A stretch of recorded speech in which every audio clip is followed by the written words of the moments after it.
Good morning.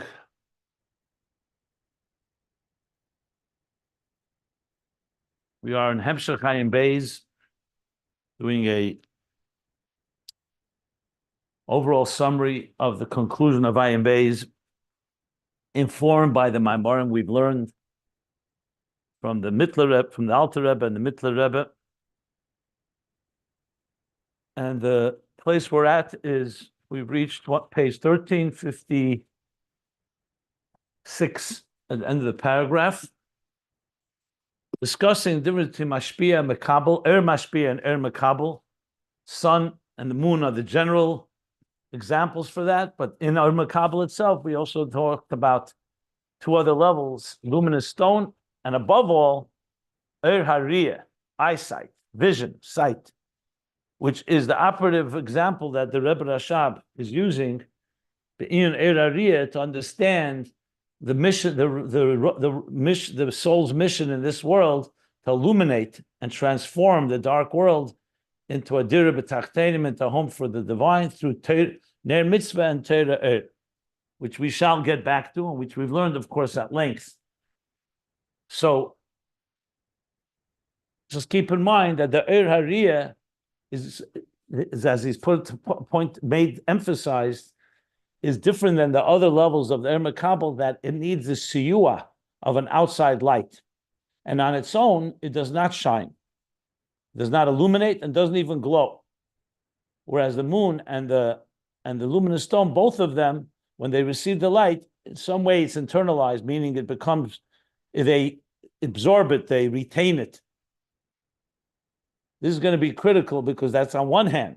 On the other hand, we learned that Hariyah has the quality, in other words, so the Hariyah, like he said, the Gerayin, in two areas. The in a Meiris HaCheshech, it does not illuminate the darkness, and a Beis, and always needs an outside light. On the other hand, the Maila Shabai, that's Gili Be'etzem, that the eye itself can see. So if you think about it, and I'm just stating it for laying the groundwork where this is ultimately going to end up, and that's the general context, this is essentially the story of the neshama coming down to this world. It's rooted in a very high place, higher than any other level. But when it comes down below, the neshama is concealed. It itself does not see the direction to take in this world. That's why we need the illumination of Torah and Ner Mitzvah to provide that direction. The neshama learning Torah learns how to navigate life, and as a result, think of the eye using an outside light. What's the outside light here? Would be Torah, would be Einei Ha'eda, the eyes of the nation, as we'll learn soon, that they illuminate. The Malachim are called Einayim. So all these are giving us direction, the outside light that is allowing the eye of the soul to see, but ultimately it's the soul itself that sees. They're not seeing it for us. That's just an outside light. When I say outside, this shouldn't sound like something superfluous or something secondary. It's Torah and mitzvahs at the end of the day. But at the end of the day, it is a force that's outside of the neshama, but it's illuminating that the neshama itself should see, to the point that the eye will see itself, the divine, in the highest levels, as we shall learn, when it's able to access the etzem koyach hariyah. But the eye itself, from the outset, is a seeing entity, even in a dark room, and that's why you can envision things and can visualize. Even a blind person can, and even someone in a dark room. However, to actually see direction in life, that we need to have the outside light, whereas we'll learn about much more. So ultimately, Hariyah is going to be the real example, or the real manifestation of how we understand Ner Hashem Nishma Sodom and Ner Mitzvah B'Torah. But to understand it well, not just incidentally, we need to understand the moonlight and the luminous stone, all compared to the sunlight. Because all that is about the Mekabel and Mashpia, which is all part of us coming from, as I said, from a dark state to an illuminated state. There are different levels of how integrated that becomes. But the ultimate is going to be the eye. That's going to be the ultimate objective, that we should become like an eye. Essentially, that the neshama is that eye that initially needs direction, just like a child needs education. Even a brilliant child that has a brilliant mind, has all the resources, but you need guidance, you need direction, you need training. That's the essentially you need someone to lead the way, to illuminate the way. The enayim, like the leaders and the supervisors, as we shall discuss, and then that the person himself becomes that power. Like we learned, shalheva becomes a flame that rises on its own. So right now we're in the middle of the discussion after giving the examples or giving these three different forms of Mekabel. What is this? A dugma makol zehu? For Zah and Malchus. Zah and Malchus is the quintessential Mashpia Mekabel. Zah is Mashpia Be'etzem Husay, and Malchus is Be'etzem Husay Mekabel. And this is the way it was created. This is not Mekabel as in a state of a weaker state. God created the world in Mashpia Mekabel, a structure of give and take. And the Mekabel also gives the Mashpia, just for the record. It doesn't say that right now here, but we'll discuss that as well. So it's Mashpia Mekabel. Even before the Miyot HaLavana, even before the moon was diminished, it was still in a state of Mekabel. Even when it was equal stature to the sun, he says, it received from the sun, but it has the light, as strong as the sun's intensity. Then came the diminishment. And we reviewed that briefly, which is essentially Ur and Keli. So Mashpia is Be'etzem. Now he starts explaining what's the difference in a Mashpia and Mekabel, fundamentally. Not just that one gives and one receives, but that Mashpia is a Gili, is Be'etzem Gili, revelation. Mekabel is Be'etzem receptivity, which is a state of Helam.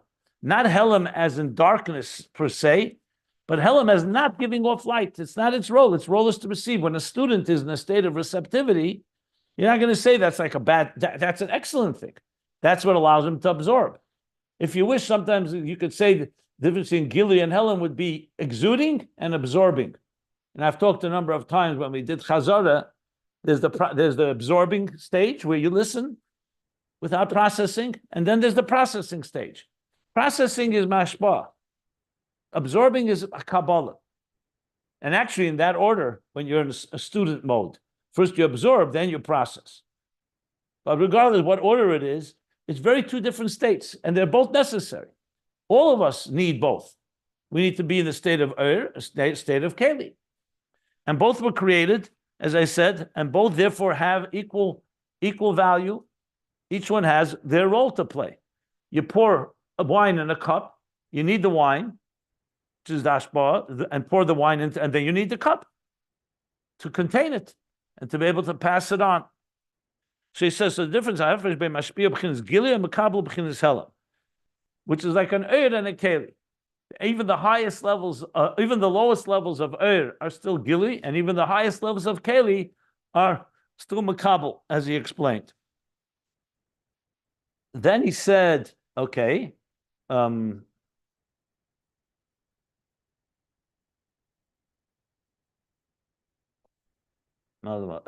me just see. Okay, to conclude, I'm looking at page 1356.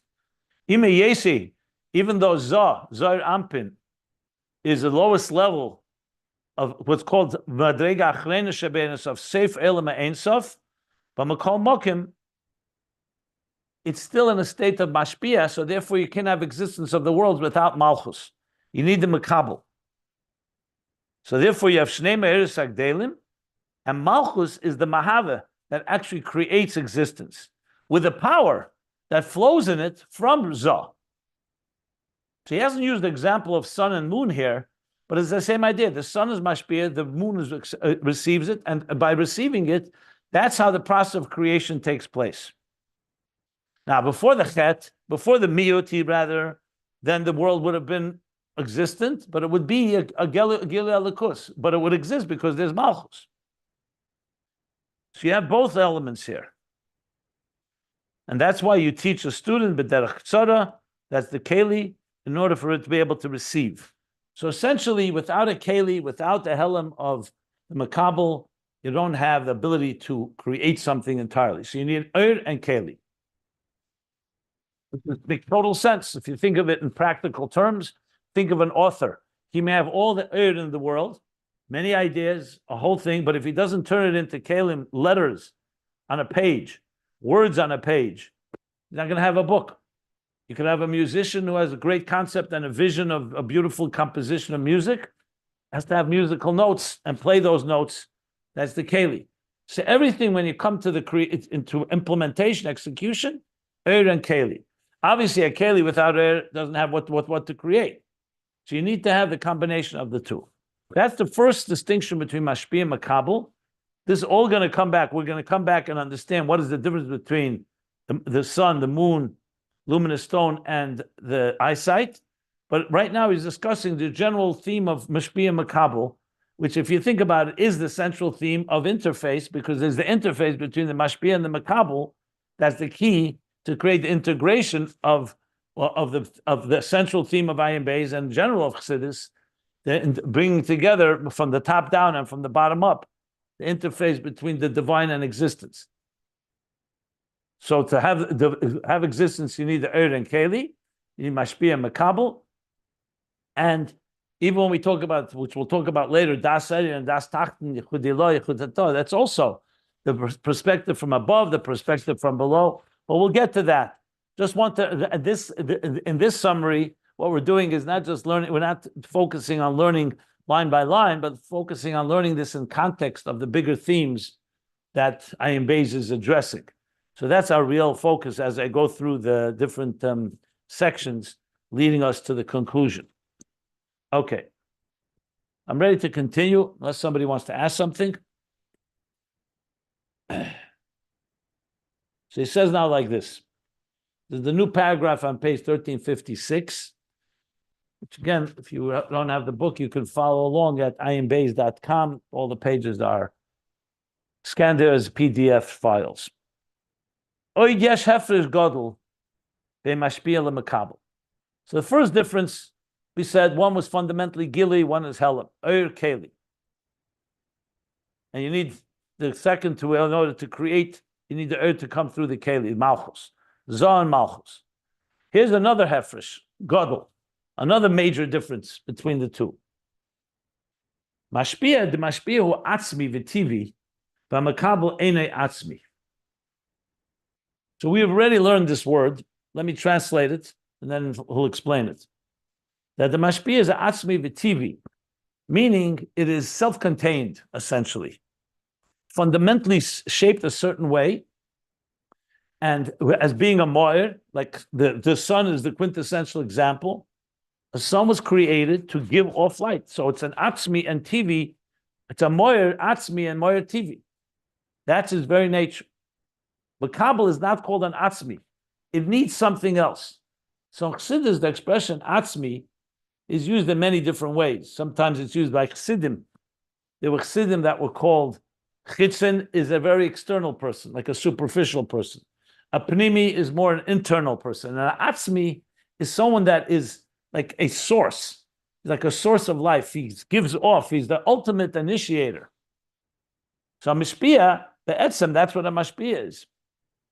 He's an ultimator giver, so to speak, transmitter. So this context, Atzmi, would be that this is his Etzem Muhus.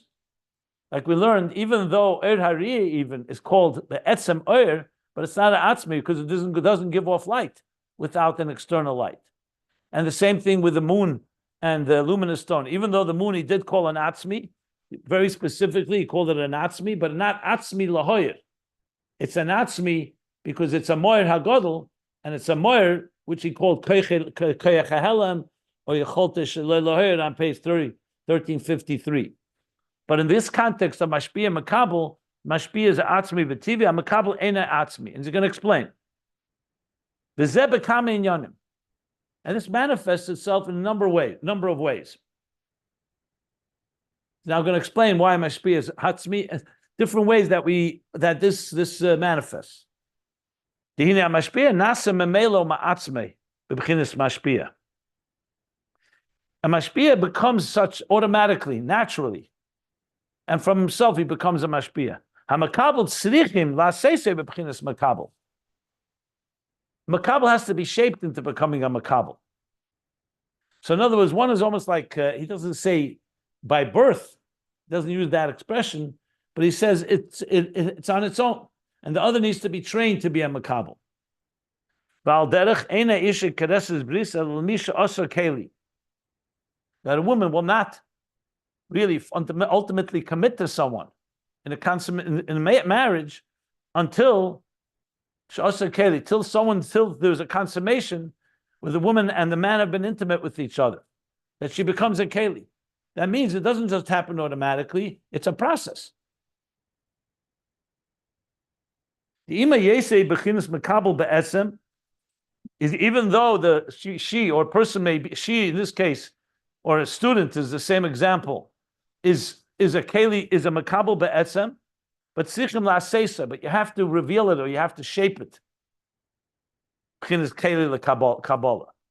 So yes, a student, for example, is a natural mekabel, but he has to want to be so, and the teacher has to help shape him that way. It doesn't just happen. There's an effort required. That's the first thing he says here. V'cheinu b'hashpa'as haseichel, he's going to say. Sarech ha'mekabel liyases kleli lekablas et haseichel. The mekabel has to place himself in that type of position. The student has to prepare himself with bittul, putting himself aside to become a klei reikon, to be like, to empty his vessel. When we listened to the Rebbe Farbrengen, it didn't happen automatically. It took a lot of exerted effort to empty yourself and just be in an absorbing mode. That is not automatic. So the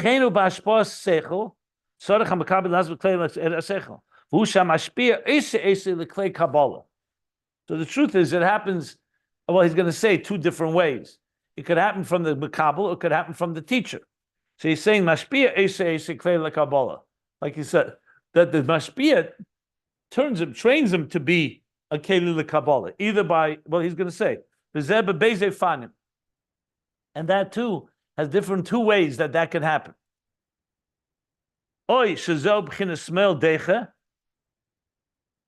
One can be through discipline. Shamashpia b'shvil hakabbalah shemavata sheisei u'merachakehu me'itei shemenei hashefem me'itei. In order to build his desire and longing to receive, the teacher may be, I don't want to say the word harsh, but he may like push him aside. There's a famous story with the Rebbe Rashab, where a chassid came to him with a problem. He was crying about the problem, and the Rebbe Rashab said, I can't help you. Or the Rebbe Rashab didn't say anything. The chassid left the Rebbe Rashab and was crying uncontrollably. The Rebbe Rashab's older brother, the Rab Zalman Aaron, met this chassid and said, why are you crying? He says, I was just by your brother, by the Rebbe, and I asked him for something I'm in need of, and he didn't respond, or he said he can't help me. So the Razor went into his brother, to the Rebbe, and said to him, you're a Rebbe. Your job is to help people. To bless them is to help them. So the Rebbe Rashab said, send them back in. He sent them back in, and the Rebbe Rashab helped him. So the obvious question is asked, why did he need this? Why didn't Rebbe Rashab just help him initially? So the Rebbe explains in one of the sikhs, and uses it in a very general, fundamental way to explain many other ideas, that sometimes you have to withhold in order to be mashpia, because he felt that he wasn't yet a keli, and if the Rebbe Rashab would have given him advice or would have helped him, it wouldn't have really done the job.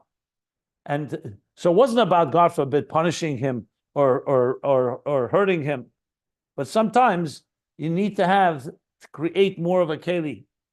Like you'll see sometimes you won't get an answer from someone. Doesn't mean they don't want to help you, but they feel you need to do more. And you have to be wise enough to understand that. Now, obviously, we're talking about a child or someone who doesn't understand. So there you have Rahmanis, a parent is not going to wait for a 2-year-old or a 1-year-old to become a keli. But as a child gets older, it's one of the methods. Again, it's not in order to withhold or to be cruel. It's in order for the person to really earn their way. And that's often the process in a Mashpia Mekabel. So that's one way that the Mashpia makes the Mekabel into Mekabel, but that doesn't come automatic. That's a training process. It's a way of motivating the Mekabel. Okay.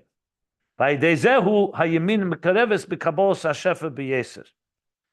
that will then create the Smel Decha, pushing him aside, so to speak, with your left arm, which is the weaker arm, will then create the Yamin Mekareves, that he will be able to much better receive the Shefa, the flow of the idea of the teachings here. Now, another way he says in the parentheses, not Ayin Beis. He's going to add now, so to speak, a third way. He says, Oi, another way that can happen is Mekabel Atzmi Mashpia Atzmi. This is initiated by the teacher. Another way is that the Mekabel himself goes through a certain if you want, soul searching or self evaluation, introspection. So he says, Mashpia Atzmi. Bli yitztarech latchiyah da Mashpia Atzmi. That he doesn't need the Mashpia to push him aside. He himself breaks himself. I know Mashpia Atzmi can sound very like self-facing and but it doesn't mean in a negative way. He means that he develops. Sometimes the Mekabel realizes I've been a little arrogant. For example, I think I know it so much. You'll have situations where sometimes a student thinks he's smart, and maybe he is, but he shows off a little too much, and the Mashpia will realize that and won't say anything. But he's not going to be Mashpia because he realized that the student is in his own, he got in his own way. And the student can come to that understanding himself that maybe I was a little too self-assured or too arrogant. Arrogant, I don't mean, again, necessarily in the worst possible way, but just a little too cocky, if you wish. And sometimes you have to put yourself aside. So it could either happen the teacher is the one that, so to speak, pushes you aside to motivate you, or you do it yourself. That's also possible. That's Eifana Aleph. That's the first way that you make the Mekabel, even though fundamentally a student is a Mekabel, but you see here that you need an effort, you need work to develop the capacity to be Mekabel. We'll soon get back to the Mashpia, why the Mashpia doesn't need work. But let's first finish with the Mekabel. Remember he said Beis Efanim, the second manner, the exact opposite. Not by withholding or refraining, but rather by actually intensifying the flow. You like overwhelm the student. The student suddenly gets such a flow that he gets overwhelmed, and that's what makes the keli. Like, in other words, you're like really sharpening him in that way. Like he says now,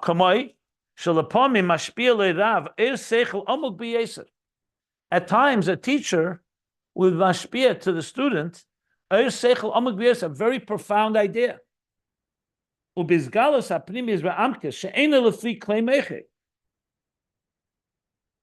revealing the inner and the depth that is not lefi, it's not tailored and customized to the klei meiche, to the vessels and the containers of the student. Is beyond him.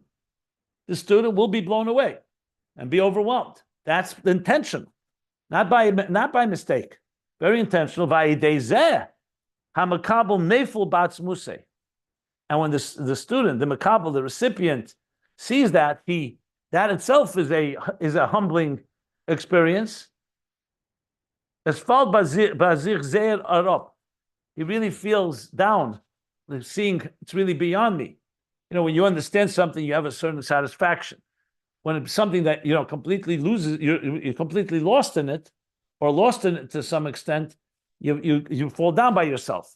But that is actually going to be the power that sharpens your mind to be able to receive. And that's how it becomes a keli. Even on a physical level, sometimes when you chisel, let's say you want to shape a piece of material into a keli. So sometimes you do it very gently, but sometimes you have to be very intense to break it through. The goal of the breaking it through is not to be aggressive, but it's in order to break through and work through the toughness, so to speak. So what this does is this Gili Er Seichel B'Yeser, similar to what happened by Matan Torah, that each Kol Diba V'Diba Parcha Nishmasa. They couldn't contain it, so their souls expired, their souls flew away, so to speak, until God revived them, resurrected them. What was the point of doing that? Because Hashem wanted to make them a keli, but sometimes you can't do it directly, so you do it by giving you an overflow, and then the keli becomes sharpened and chiseled, if you wish, and then it becomes a better keli for the gili. So it could be either through withdrawing or the opposite of overwhelming. And he explains why. When the klei meiche is mugushamim, when a person's mind is very, let's say, coarse, very materialistic, very, like we spoke about, sometimes you have to have an idea that completely gets your mind out of its comfort zone. It forces the mind to go out of its logical structures. So sometimes you do that by a very big revelation, let's say talking about Atzmus. And for someone that hasn't heard about it before, it can be very overwhelming. Like, what is Atzmus? We talked before, like paradoxes. Is God contained by existence? God contains existence, but is not contained by existence. Built in Metzias Nimtza. So you're hearing ideas that are beyond space and time. So initially, they can be very overwhelming to the point you say, I don't get this at all. And the truth is, what it's doing is, it is weakening the resistance of your, I don't want to, the word is grobes seichel. Like I gave the example to those students that came to my house, and I said, okay, how many apples would fit on this table? 500 apples on a table of this and this size. And how many ideas fit into your brain? So immediately I saw they got confused because they never thought of it that way. They never thought how big is an idea and how big is your brain. But what it does is it forces you out of your what he calls klei moiche mugushamim, the way, the empirical way you think about things, and compels you to start thinking about things in a more sublime way. Like when someone says to you, okay, someone will say, if I can't see it, it doesn't exist. I'll say, can you see love? Can you see ideas? No. Or the example with a fisherman, that net with half-inch spaces cannot catch fish that are shorter than a half-inch long. The problem is your instruments are limited. So sometimes in order to prove that, to demonstrate how your instruments are limited, you get overwhelmed by an idea that you're going to need to expand your instruments. You need to refine them. And suddenly start thinking about things outside of physical time and space. What does it mean that before the world, there was no before? Try to wrap your head around that. Say before existence. And someone say, what was there? They say there was no before. Even with thinking about it, it's not so simple. But the point is, it forces your mind to get out of its natural habitat, so to speak, which is a more coarse habitat, thinking in terms of sensory tools, sight, sound, taste, touch, and smell. But there's a whole world that's beyond the sensory. So it says basically, by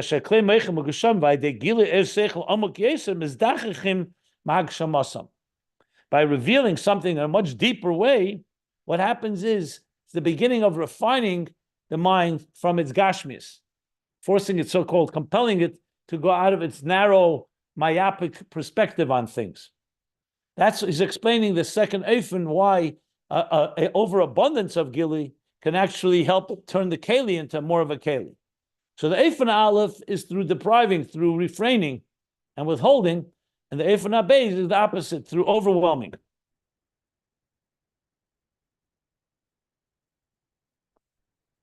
All of this to demonstrate that Mekabel does not happen on its own.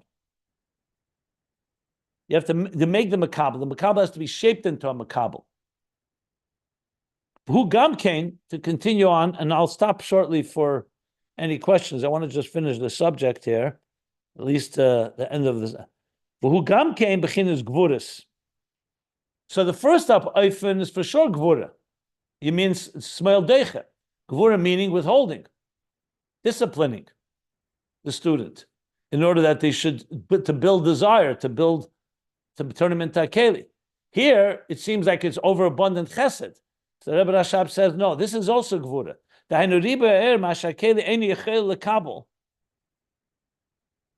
Because the riba is causing, yes, it would be chesed if the keli was able to receive it.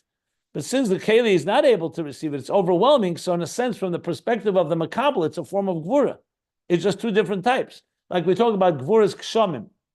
So there's one side of rain, falls in raindrops. That's restraint. That's like gvura it's only raindrops. So drop by drop can be absorbed by the earth.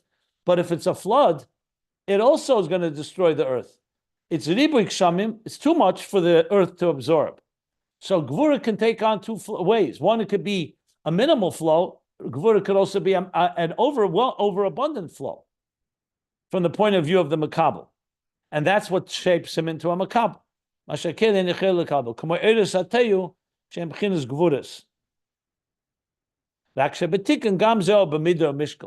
just qualifying that. In Tikkun, this is with a measure. It's taka more than the keli can initially contain, but it's still with a measure. The Eich Sheyiyah, says the Rebbe Rashab now. He concludes. Now, whatever oifen, whether it's the first one method or method number two, bottom line is, you see from this, it requires the shaping, the forming, the chiseling of the keli. You have to make it into a keli. Even if the Mekabel is be'etzem a Mekabel, it has to be turned into a Mekabel to actually be able to receive properly. Okay, this is Mashpia Mekabel Lamato. Now he's going to speak about it Lamaila. What is this regarding B'zah and Malchus? Now, just to address the obvious question, someone will say, 1 second, fine, there are Mashpiim that are natural Mashpiim, they're born to be teachers, they're born to be leaders, but do they not need any work to become a Mashpia? Mashpia also needs training. How to teach, the method of teaching, to understand the difference between one student and another. And he doesn't seem to address that here. Here he just says it's Mamelo Ma'atzme. I mean, based on what he said about a Mekabel, that a student needs to be so-called trained or worked in to become a student, like you see, for example, in the army, in the military, or in sports. Someone doesn't just start playing. They train them. There's a whole training season, a whole training process to break in, to develop good habits, to be able to do the job. So why, by Mashpia, don't we say that is also the case? I must have addressed it when we learned it the first time. Again, I don't remember what I said. But I probably, being the same person, I probably say now what I said then. To me, it appears what he really wants to say is, obviously a Mashpia with training will become a better teacher and will be better Mashpia.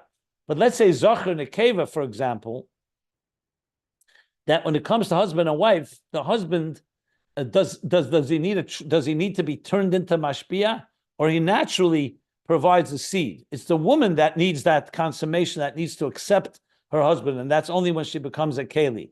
So maybe he means but that men take courses in that too.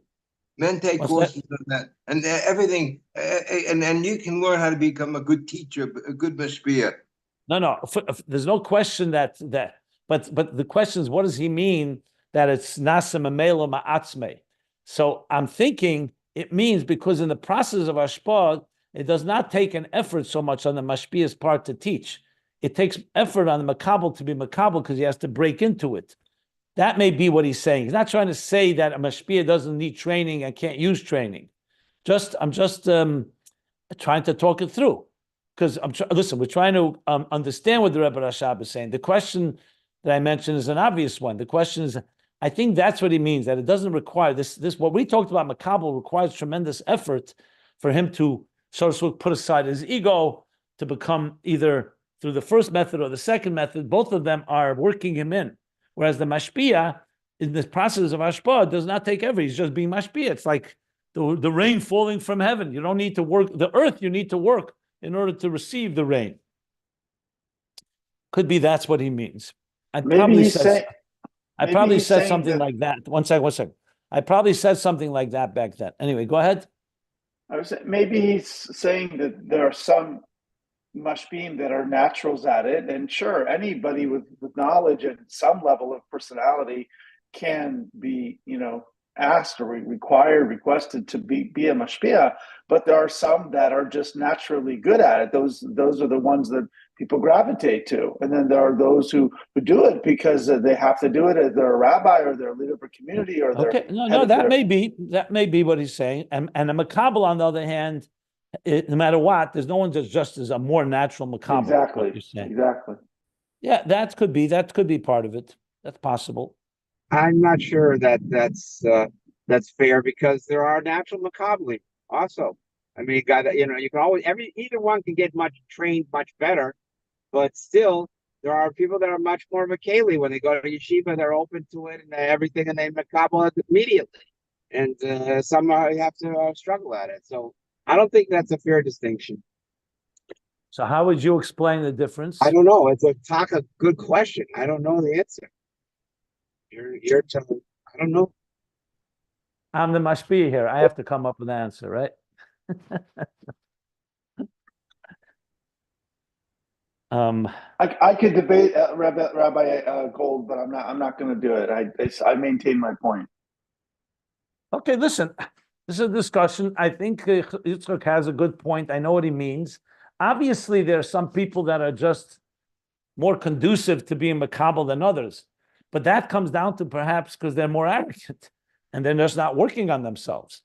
I don't know if he's trying to say here that every person you can really listen. I think in the military or in sports, not everybody's going to become a great military person or an athlete. Some people just don't have it in them. As much as you train them, they may never really be an excellent Mekabel. That's true. But I think that's not so much what he's addressing here. We may understand it from the Nimshal and the moral more with Zon Malchus. Okay, I mean, I said what I said. I think my point, I think it satisfies me at least to some extent. The point that Mashpia, when he's Mashpia, does not, Mashpia can use training, but the very nature of his hashpah is like when I'm pouring you something, I need less effort than you to receive it. That's my point. I mean, I'm not talking about pouring. I understand it doesn't take much effort to hold a cup, but I mean in the context of Mashpia and Mekabel, the Mashpia naturally flows from him, and the Mekabel needs to have that additional effort to put himself aside to receive. Now, of course, you could argue Mashpia could also be doing other things, and he needs an effort to want to be involved with the Mekabel. You'd say, why is he busy with the Mekabel? He could just be learning on his own. But listen, it's all part of the discussion. Let's see where he goes with this, and maybe I will try. If you post what I said the first time, maybe I addressed it then. Maybe I came up with some better explanation. Not sure. I'll take a look. I'll take a look. Yeah. Let's see what he says about Lamaila. The B'chinas Malchus, tzarich li asiyas hakeli. That in Malchus, but you need to build it into a keli. It has to be created into a keli. V'hu b'chinas hey gvuras the ima, s'nimshachem b'yeseda. Okay, so this is a little Kabbalistic, but I'll explain. Remember, you just said before, gvura, whether it's through withholding or through abundance, overabundance of the flow, they're both gvura. So there's a concept in Kabbalah that Achsidus explains it here. He says, Commission is Baralil, the Member B'yei Mashmir Etzeres HaGimel, Volume 2, that there's Hey Gvuras in Malchus. These Gvuras help shape Malchus into becoming a Keli, basically. And Shinim Shacham B'yeseda, meaning when the establishment of Malchus, it doesn't come later. The very establishment of the Kabbalah of Malchus to be a Mekabel, it comes through Hey Gvuras that shape it into becoming a Mekabel. So okay, this doesn't necessarily help us much in Havana. Just says as a fact that Malchus is that way, whereas Zoh is a natural Mashpia. I mean, the truth is, when it comes to the sun and the moon, it does make sense. You know, the sun doesn't need any effort to be Mashpia. It was created as a luminary, all the properties it needs to give off light. The sun doesn't need any effort in doing so. The moon, on the other hand, I understand it doesn't need effort to exertion, but the moon went through, the moon to be a Mekabel, based on what he's saying here, like Malchus, requires some additional element for it to be in a mode to receive the light of the sun. And maybe what I'm saying now doesn't help much. I'm just thinking out loud, to be honest. So I have an idea. Even before it was shrunk? Well, you have to say before it was shrunk, because he's saying that it's Mekabel even before it was shrunk. Go ahead. You want to share an idea, please? Yeah, it's like Re'iyah, it's like the eyesight. So the Mashpia is the actual vision, the actual, whatever the eye sees. You don't have to work so hard because my eyes are open, I see the bookcase. That's it. But the Mekabel, now I close my eyes, now I could envision a much bigger bookcase. With whatever I got, I'm able to dream, I'm able to imagine. But you need to exert yourself to dream, basically.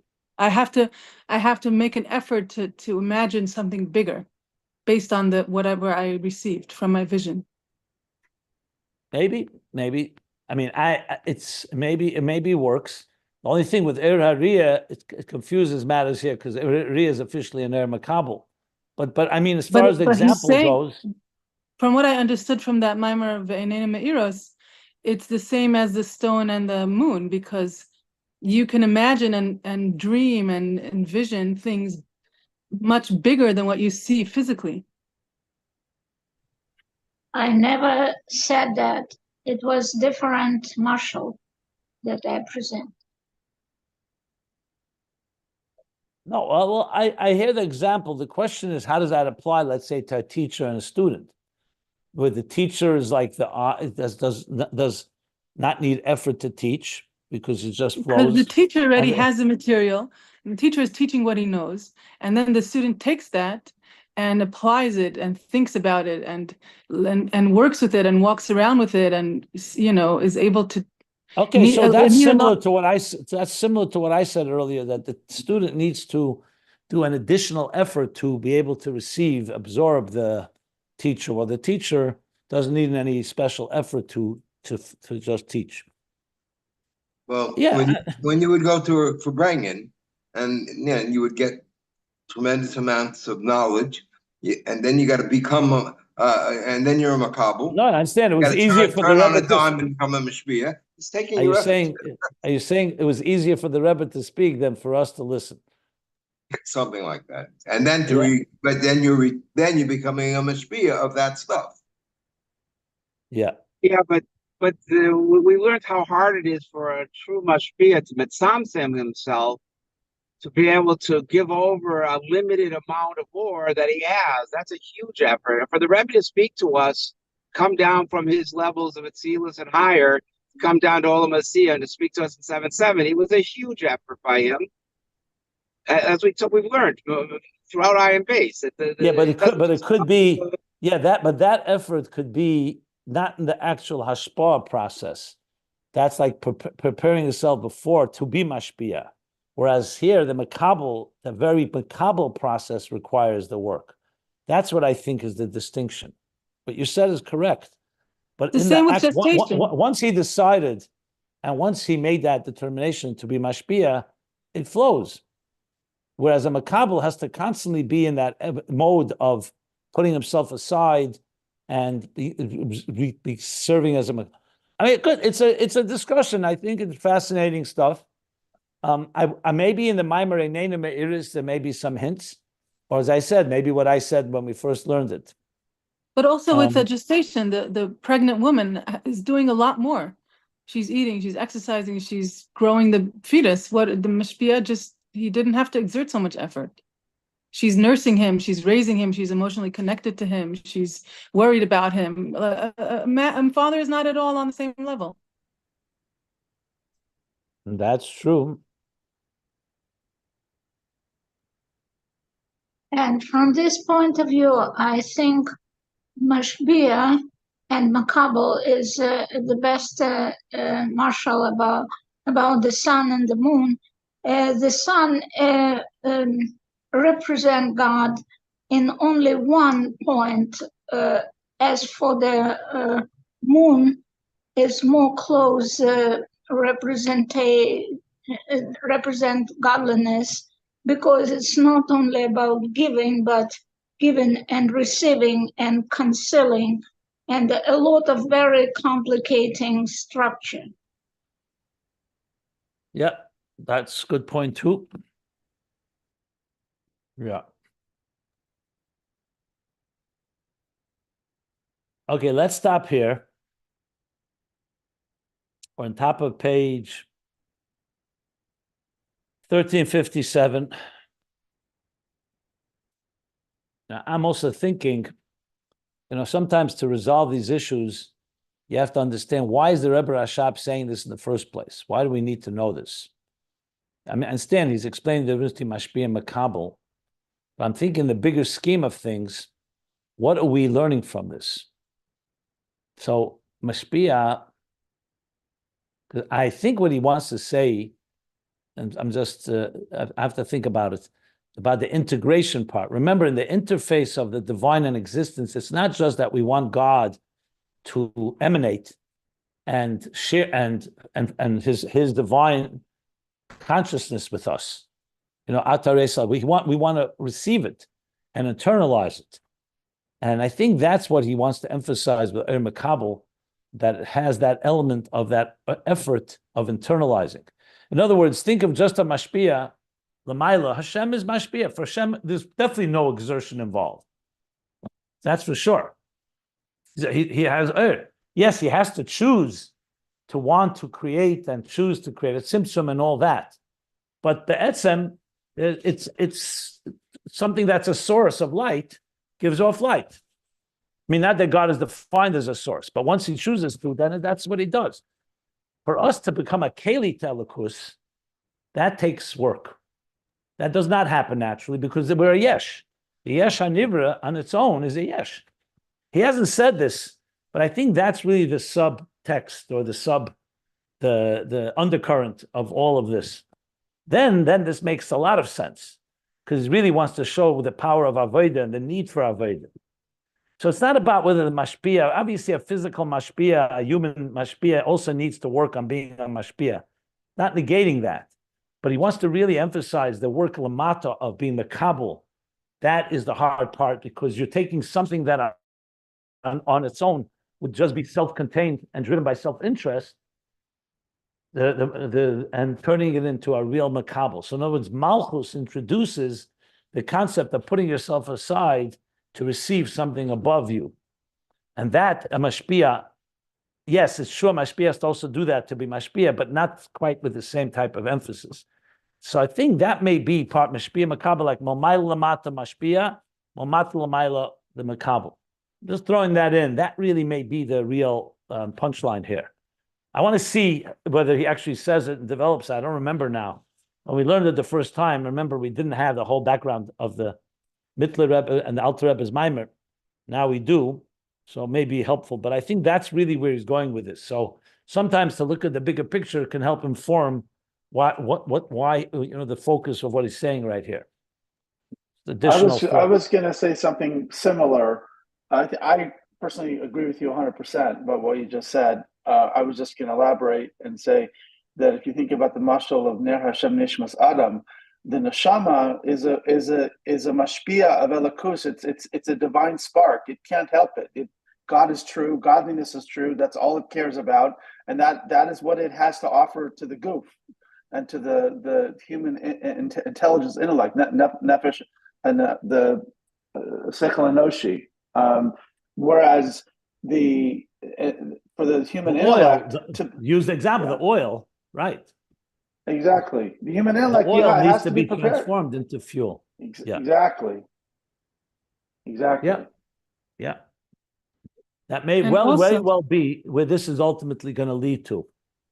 Yeah. And also, this is always talking about the kli, that's the ayin, and so in the other mimer, when he talks about Hashem said to Moshe, I'm going to let you look at Re'iyah. You can look at Eretz Yisrael, but you can't go in. So what's the need to look? What's the point of looking?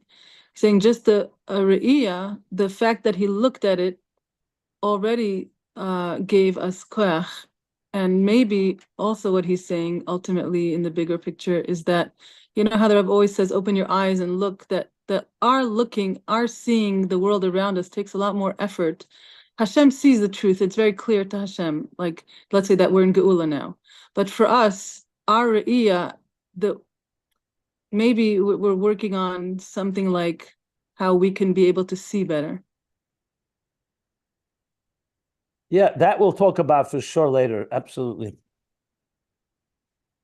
Yeah, that's ultimately going to be like even opening your eyes to see the Geula means open your eyes is very much this language here. You can have your eyes open, not see anything. And they have eyes, but they don't see. So you can have eyes and not see the truth. Yeah, it's going to be part of this for sure. So let's stop here, top of page 1357.